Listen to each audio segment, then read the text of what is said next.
Assalamualaikum warahmatullahi wabarakatuh. Baik, terima kasih atas kesempatannya.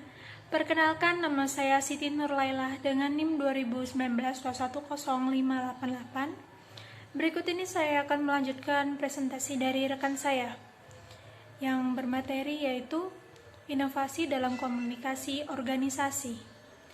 Yang pertama, dialog.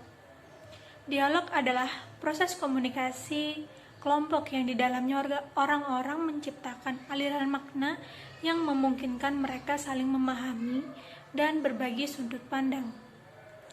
Orang-orang dapat bertolak dari sudut yang berseberangan. Namun, dengan berbicara secara terbuka mereka menemukan pijakan yang sama, isu-isu bersama, tujuan bersama yang dapat mereka bangun untuk masa depan yang lebih baik. Dialog tidak pernah bersifat dangkal, melainkan pemahaman bersama di mana para pelakunya lebih saling memahami. Untuk membangun dan menjalin hubungan yang kuat, para manajer harus mengembangkan kemampuan berdialog. Dan yang berikutnya adalah komunikasi krisis.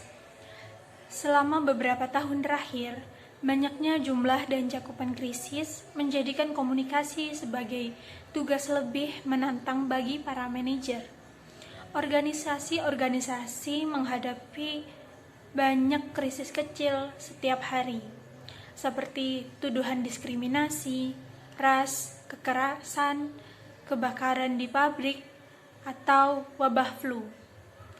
Lebih lanjut, tindakan-tindakan jahat yang disengaja, misalnya pengeboman, penculikan, selalu meningkatkan dan berdampak besar bagi orang-orang dan organisasi. Krisis itu seperti komunikasi, dan komunikasi adalah cara terbaik untuk memadamkannya. Makin lambat respon, makin cepat krisis tumbuh yang disulut oleh informasi, rumor, dan rasa takut. Yang selanjutnya adalah umpan balik dan pembelajaran. Umpan balik ketika para manajer menggunakan evaluasi dan komunikasi untuk membantu para individu dan organisasi belajar dan berkembang.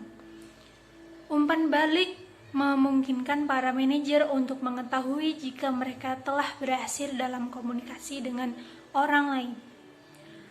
Memberikan atau menerima umpan balik sangat sulit dilakukan oleh para manajer maupun pegawai.